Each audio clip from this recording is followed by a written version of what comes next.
saying men should be dangerous. By dangerous, that implies I should be ready to threaten someone, to hurt somebody. No, you should be capable of it. There's nothing to you otherwise. Welcome to the Dangerous Man Podcast, where we talk about how to become a better man, take responsibility for our mission, create value for others, and the many failures and lessons we've learned along the way. Stay dangerous.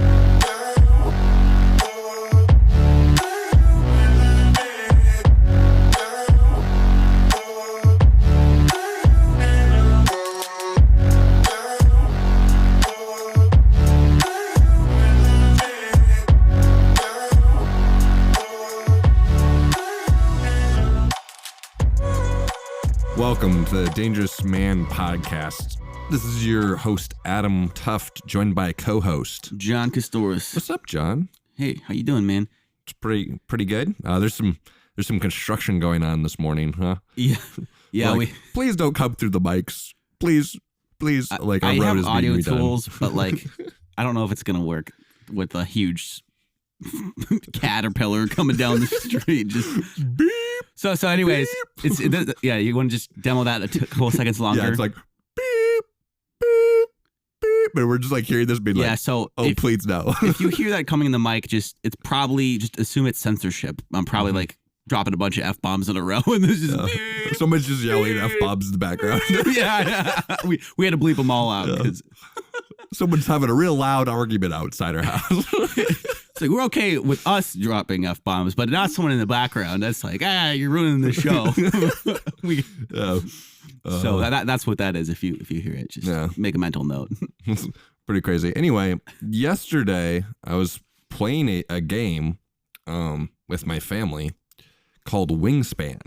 You've played Wingspan, right, John? I've played it once. Yeah. It's like that. It's a bird game. Yeah, it's a bird game. There's interesting. birds, and you play them on in their habitats. You have a little board that has 3 different habitats, and you play them in the habitats, and then you can also do actions. You play I'm going to do this action in this habitat, and then you kind of do those things, but based on the birds that you have in that habitat, they'll do other effects. Yeah. Well, when you do something in that. So then it's kind of considered an engine building game, because the engine is all of the birds in that habitat will then activate stuff. So then once you build out more of those birds in a habitat, then it's going to be doing a bunch of stuff for you. Drop eggs and this and that. You lay eggs, so you can score points off of that. You can get resources, so you can that's play more Catan, birds. Right? Where you build out, and the bigger it gets, the more it generates. Yeah, except there's points. not a map. You're just putting birds on the board. But it's really fun because all the birds are actual birds, and they have fun facts on them, and their powers or their abilities kind of relate to what the bird does in real life, which is really cool. It's they took a picture out of National Geographic, and it's actually accurate info. Yeah. It's really fun. And the birds have cool pictures and stuff. So it's probably huge for your family, because your dad loves, and you do too, but love bird watching. Yeah, that's something that I bond with my dad on is bird watching. But yeah, my dad loves bird watching, so we actually got it for him for Father's Day. So, but that's awesome.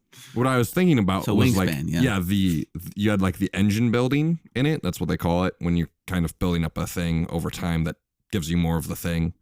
Yeah. So I can put down a bunch of birds in the woodlands column, and they can get me more food, so I can play more birds.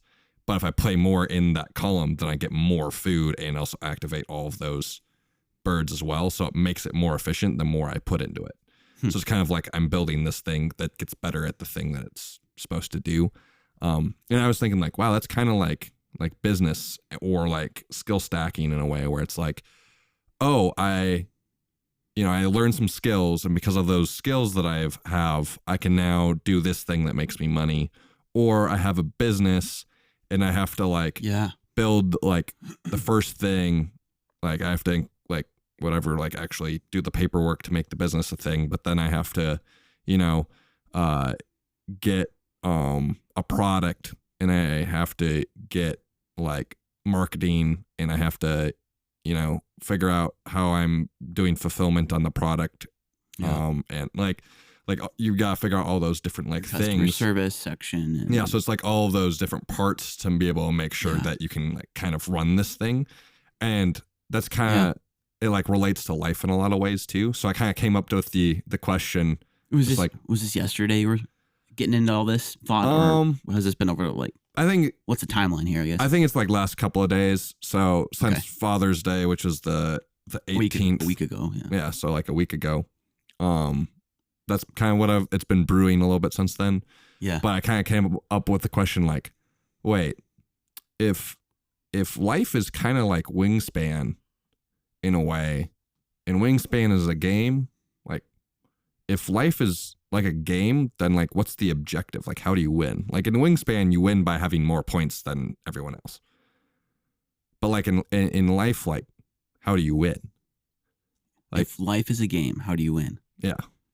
Interesting. Well, let's dive into that, I suppose, huh? Yeah.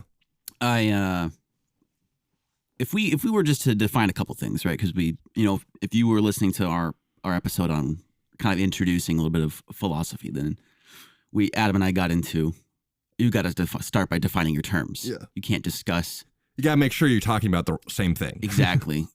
So, so if life is a game, how do you win? Well, let's start by talking about maybe like the game. So we kind of wrote out by game is, I think a good definition I'm looking at right now is, let me just pull it up. A complete episode, or period of play ending in a definite result. A complete episode or period of play ending in a definite result. Okay. I feel like that still leaves a couple unidentified things. Like what do you think period of play could mean? I mean, I guess it's just like as a certain point starts and a certain point it ends, and there's stuff that happens in between. So they're more emphasizing the period, like the time frame. Yeah. Hence, complete episode makes sense. There's like a beginning and end of something. Yeah. Some event occurring. Yeah. Ending in a definite result.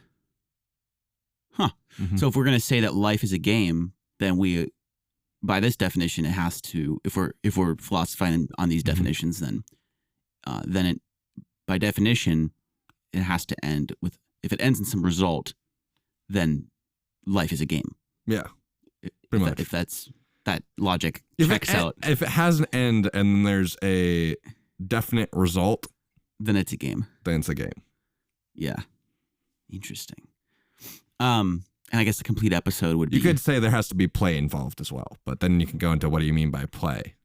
But like we could keep it simple, like, because I think people will talk question. about like gamifying business or gamifying your tasks. Yeah, I think that's some of the context here. Usually it's like to think about it as a game. So you're like, oh, like if I'm playing a level in a video game, they usually relate it to video games. It's like, I gotta go do these things and then I gotta like beat this boss or whatnot. And I think a lot of it's like gamify it so you can like figure out what your progression is and then get kind of hype about your progression. So then you can kind of, what do you mean? Like, if you accomplish something, like in a game, like if you like score a point or something like that, let yourself get like dopamine from scoring points, basically. Okay. And you want to figure out how you can make it so you can get like more points or like give yourself like more stuff you can achieve rewards inside the game. Yeah, more rewards. Yeah. Yeah. So period of play. Yeah, I mean, I was just going to say, you could argue that there's a lot of moments of life that are play or enjoyable. Mm-hmm. And I think in business, it's, to expand on what you're saying, there can be repeatable patterns that occur, or like in a game, you'd have to overcome challenges, right? Yeah. Or be creative or, whatever. Mm-hmm. Like practice and you might lose and lose and lose, but then you get better and then you can beat that level or that part. And so, gamifying business is essentially, instead of being like, oh, this is hard and sucks, it's like there are actually wins and there are challenges, and you can view a lot of those and there are actually progressions of beginning to being more established as a business owner and as a business engine, like the word you were saying, and that you can actually see that is very similar to this engine building game you're saying. Yeah. And so you can look at each as a level that you can beat, and you can learn how to beat it and then beat it, and then you move to the next period of business. So hence, in life, if it's not just business, but we could say the business of life, perhaps. Yeah. And so if we're gonna define this, then we probably should dive into a few of these things. But what about win? Okay, so we talked about game being a complete episode of something ending in a result. So that makes me think that there's a winnable aspect, or a result aspect at least. Yeah. What do you think? What do you think would be a good definition of win, or how would you define win, Adam? Well, I think a good one would be to say, first I'm off, kind of looking these up right now. It's a verb. So winning is something you do. Gotcha. Not something you are. For those who forgot what a verb was. Yeah. Now a winner is someone who wins. But to win, that's a noun, right? That'd be a noun. But to win, I know a couple things about language. Is manage to succeed or achieve something by effort. Interesting. Manage to succeed or achieve something by effort. So if there's effort put into a game.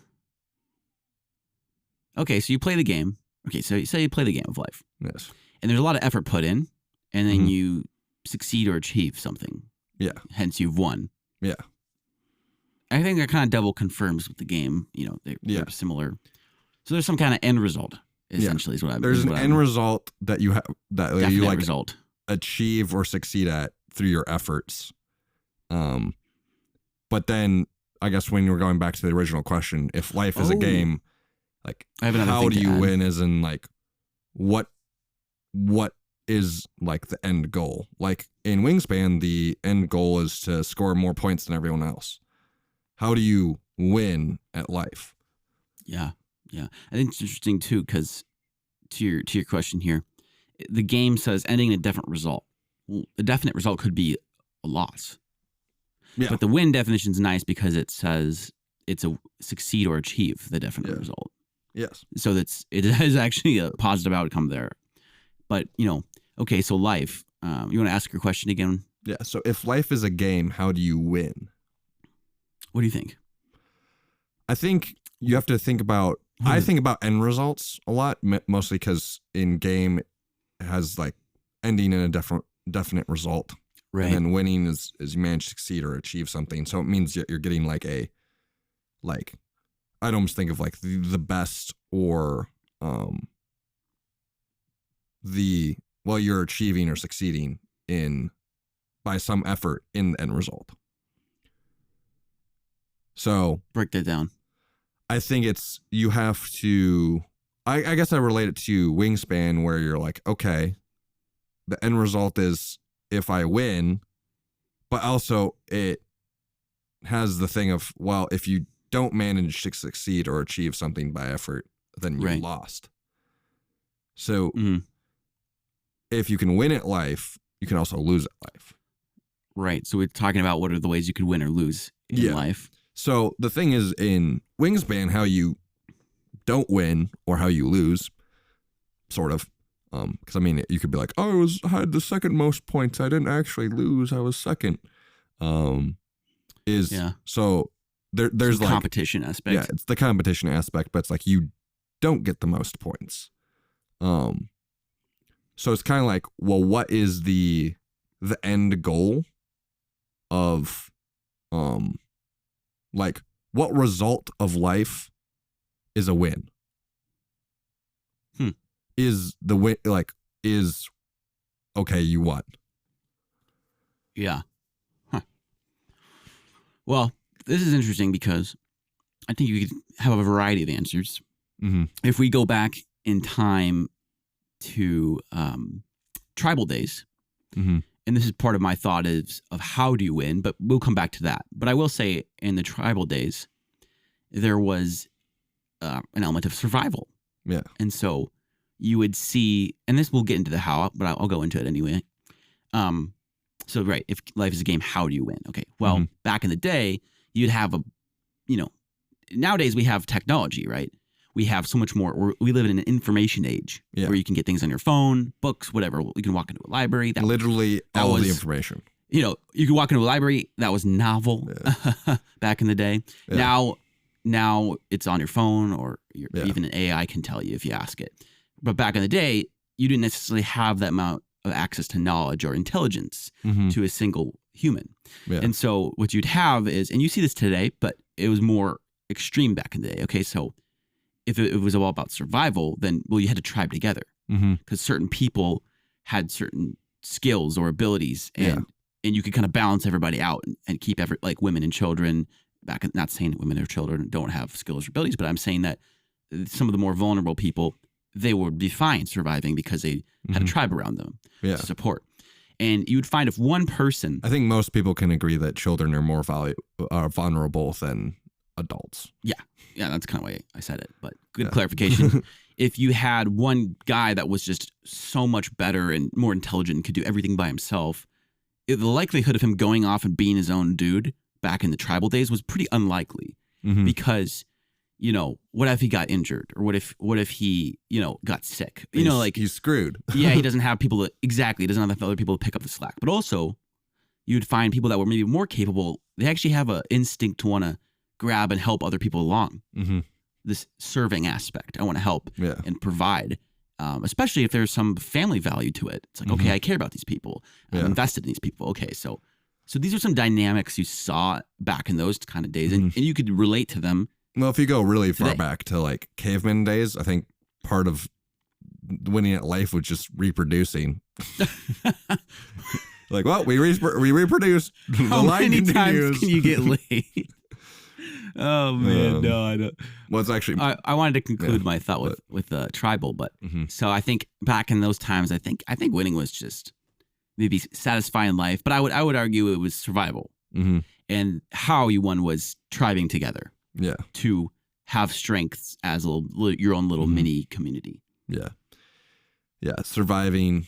That's a huge thing. That's kind of back in the day. So that makes sense. But I guess I think we can continue to think about more modern times. Yeah. More modern times. I think about like, okay, what's the end goal of life? And it's like, well, it's a game, it has, an ending. Like, we don't live forever.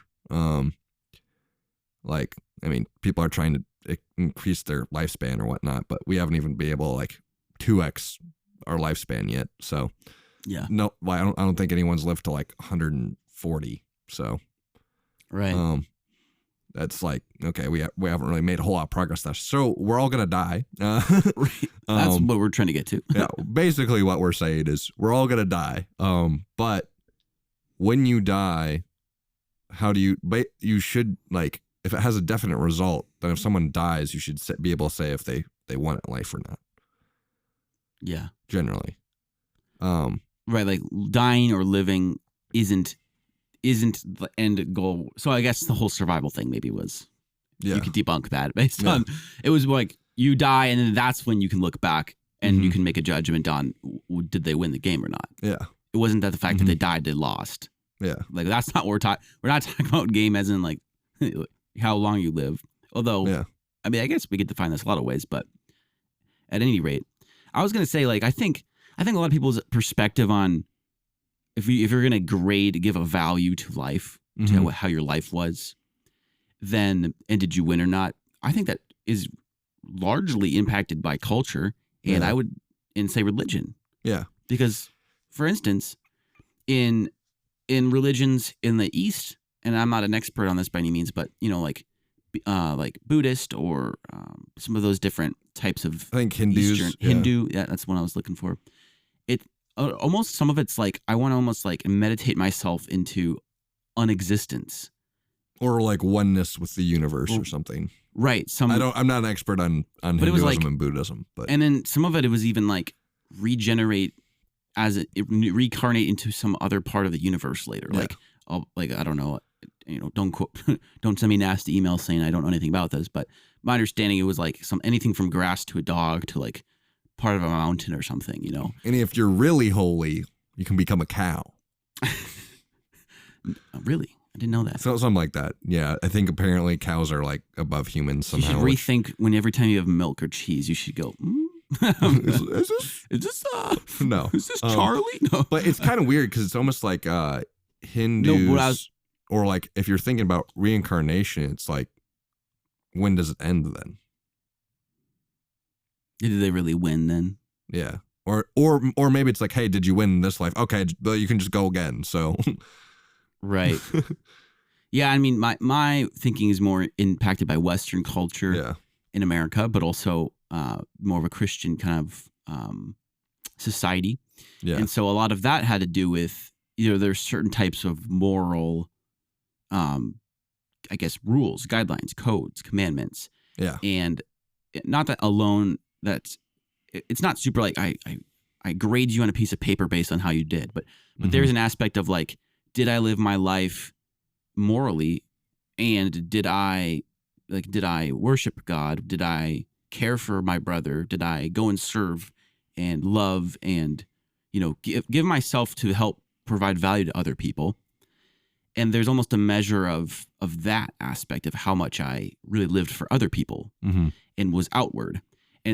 And so that's a kind of a different religious kind of influence on maybe how you would answer this question. And obviously that impacts my philosophy as well. But I would say by that standard, it's like, okay, how would you win? Well, okay, then it's like, did you go to heaven or hell?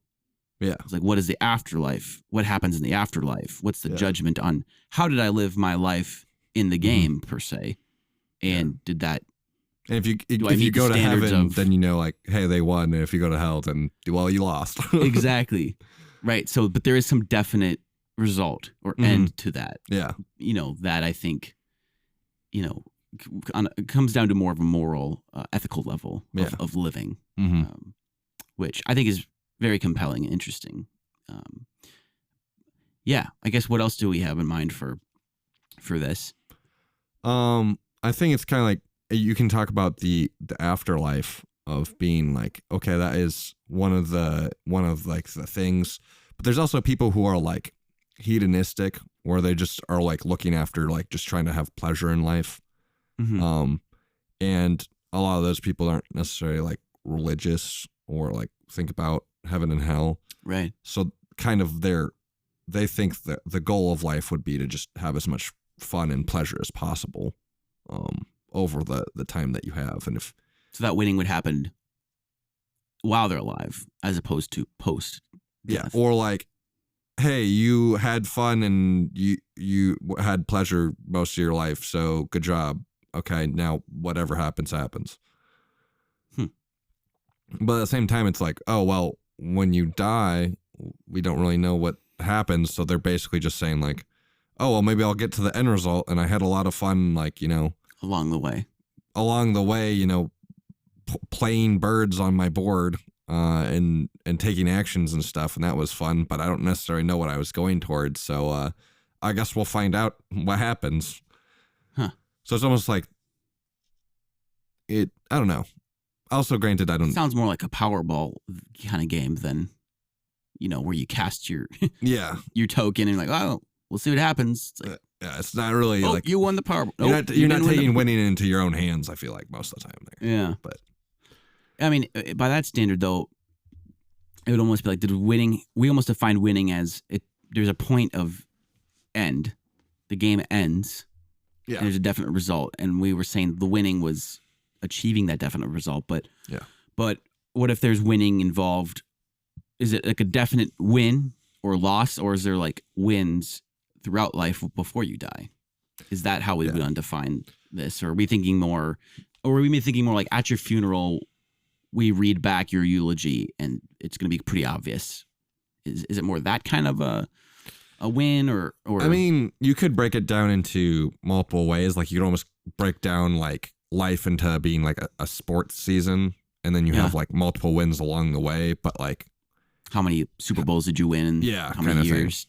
Yeah. For the sake of this discussion, we should probably just pick one to narrow in on. Yeah, you want to have a philosophical. I think let's narrow on in like the at your funeral. Okay. If we read your eulogy, we could probably determine whether or not you won. Yeah.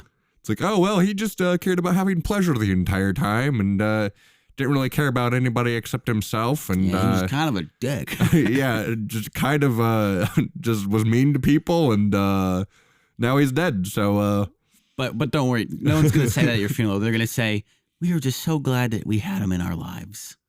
Yeah, that's the interesting thing about funerals is like everyone says like the good things about the person at the funeral. Yeah. And it's like, well, yeah, I get it because there's like people that are like mourning and whatnot, and you don't want to hurt their feelings more than they're already hurting because they're mourning. But at the same time, it's like, well, was this person a good person? I don't know. Now, granted, I don't think I've been to a funeral of someone where I'm like, oh, that was a terrible person. So, yeah, but they're all like friends or family. Yeah. People where it's like, oh, that person was good. And there was definitely a lot of winning things that happened in their life. Yeah. Yeah, I know what it is. Okay, so if we're going by the standards of funeral, it's like, I mean, yeah, I think a lot of it has to do with are we going by a definite goal from some sort of like, ethical, moral standard, or is this like, what are the goals the person set, and did they achieve what they had gone after? Did they win at the game that they were playing? Correct. Kind of thing. Correct. Because is it like, because we could make this judgment on, did you win the game? Okay, well, were you moral? Did you check the list, you could say. Mm-hmm. Or is it more, they wanted to go and golf every golf course in the United States. They wanted to give $1 million to this specific charity. They wanted to, build a business to help, I don't know, fill in the blank. And then did they do those things? Yeah. Or, I guess does this have to be a completion? Or because I think everybody who's really striving for excellence has a bucket list, has things they want to go after. But the sad reality, or maybe it's just not, maybe it's not sad, maybe it's just the reality is every really successful person has died. Take Steve Jobs, for instance. Mm-hmm. He would have achieved a lot more if he kept living. Yeah.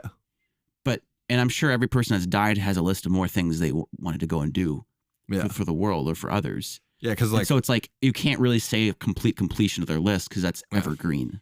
Yeah, because you always are adding more stuff to your list. Yeah. And so if we did it by that means, then we could say everyone's losing. But it's like, well, then why even make a list? It's like, okay, well, their list. That's not a great why then, and because obviously it's an amazing thing to have goals and want to go make a difference. Like we can't.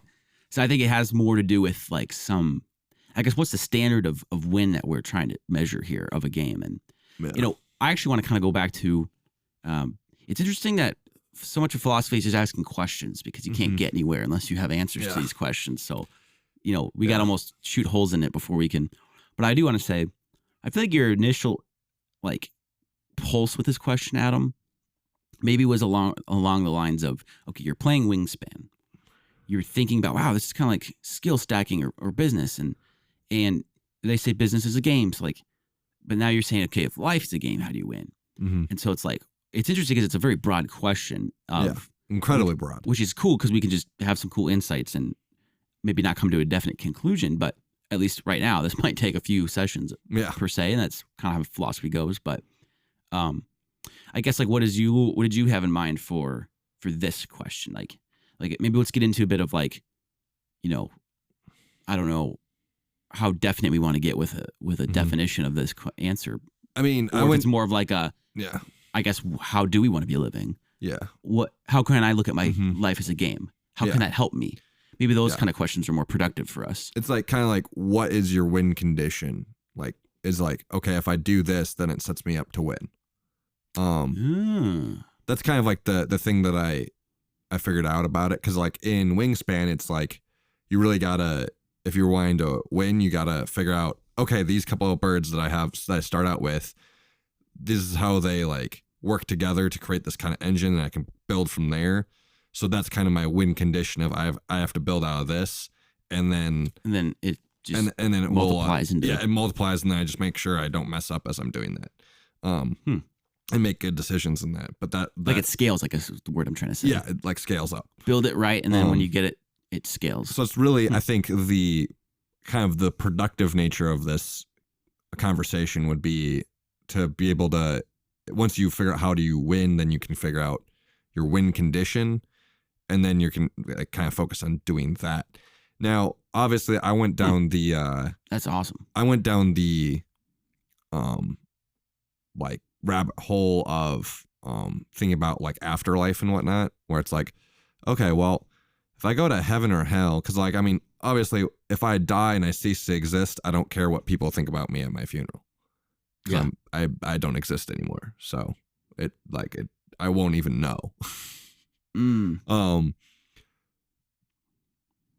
But existing in like a human body sense. Like, yeah, and if you just die and everything goes black and it's just and there's just nothing, then like I don't know how you define a win exactly. Maybe like, okay, I had a good time and I did stuff, but now it's all over. So, right. Whereas like if you go to heaven or hell, then it's obviously like, well, if I go to hell, then it'll be clearly I lost. If I go to heaven, I clearly won. You'll know after. Yeah, so it's like you'll figure it out pretty dang quick. Yeah, but also in Wingspan, you only have a certain number of moves. So you only make, I think, 26 moves during the entire game. But in the game, it has an end. Yeah. Hence period of play in the definition of game. So we only have, so much time. We only have so much energy. Those are kind of like the resources that you're playing with in life.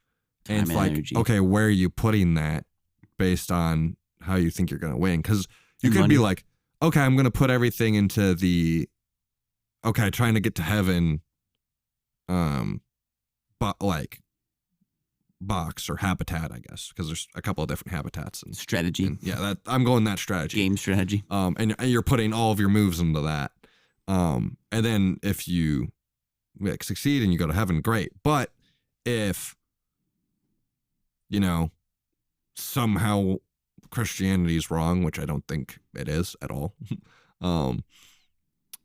But if you just go to absolute nothingness, then it's like, oh, well, then it kind of seems like you wasted those chips in a way where you could have been going towards success or like pleasure or something. But at the same time, it's like that could be a fallacy itself, because it's like, well, who knows? Like if maybe you could also be doing a play where you're actually doing all three.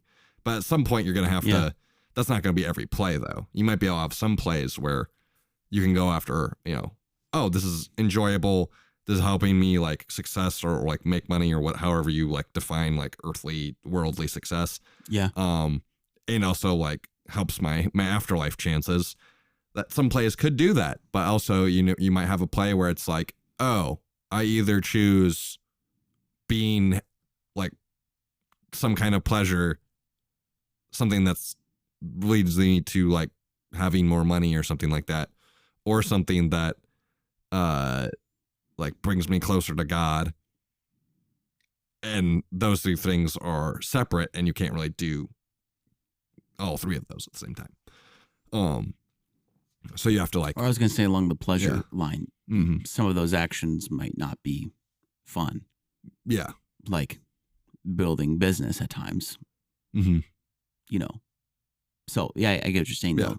So it's like certain things, like when you're trying to build a business, there's going to be things that aren't fun. Just like in Wingspan, you're going to have to prioritize gathering food on one of your moves, and maybe you don't get to like get a new bird card or something. Yeah. Or some other upgrade Yeah.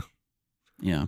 So it's like, okay, I have to prioritize this, and this isn't really cool because I'm just getting like a couple of food. This isn't great. But then you're like, oh, now I play 2 bird cards in 1 turn because I planned it out properly. Then you're like, okay, this is pretty cool. Exactly. Yeah, that's interesting. The amount of moves we have left. Yeah. And, how do you plan to play those cards or those moves? The time we have in our life to, and that's an interesting thing to think about and reflect on is what I guess what game am I called to play for, if you want to think about it in that sense? Yeah. You know, and in what terms, I guess, because I think it's interesting if you set up like, I guess they did a study on, some psychologists did a study, and I'll keep this short, but when you put out a ultimatum on yourself, and I'll break this down real quick.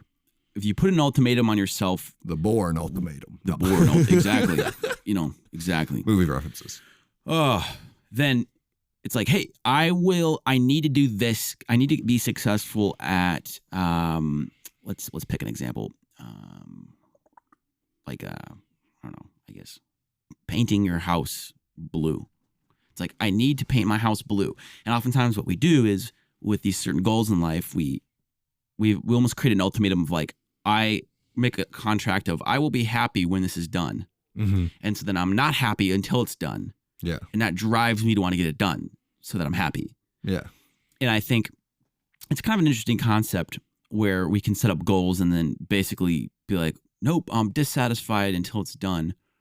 And I think that's an interesting thought too of I kind of forget exactly where I was going with that.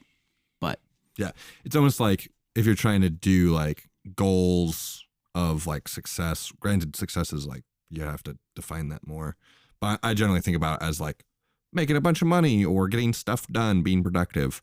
And it's kind of more of like in your career or like making sure you have a nice house and being like prestigious. That like if you make that contract with yourself, it's almost like you're like the pleasure side or goal. Yeah. You're like, that doesn't really happen. So I'm like foregoing that because I need more stuff here. You're right. You're stacking your success. Yeah, exactly. You're making those choices. And so I think my thought with that was if your definition of winning is to be happy all the time, then there's clearly going to be some holes there if you're trying to accomplish certain goals. Yeah. Or it's hard to accomplish goals if you're trying to just be happy all the time. Yeah. Right.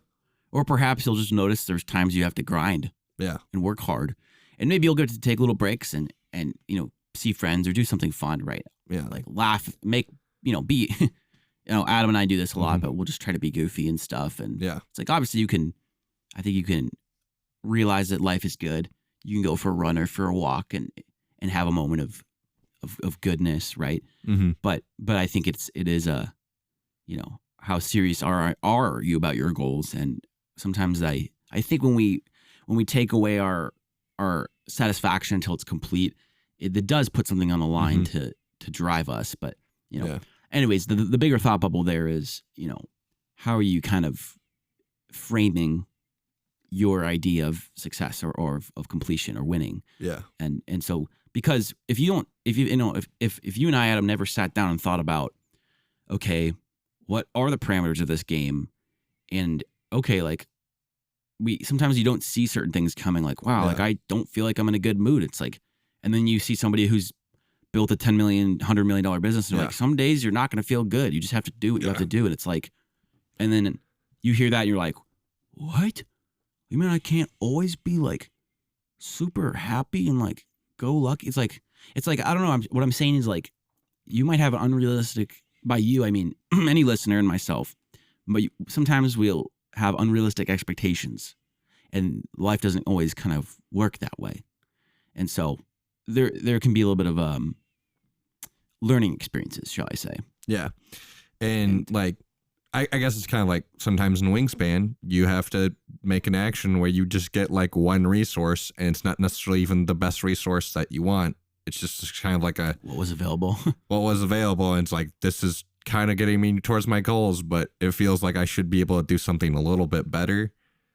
But I think there's just times in life where it's like, well, we're moving it forward, but we just like, in order to get our goals, there's going to be parts that are like kind of slower where we feel like, but it's actually like, you're actually still figuring it out.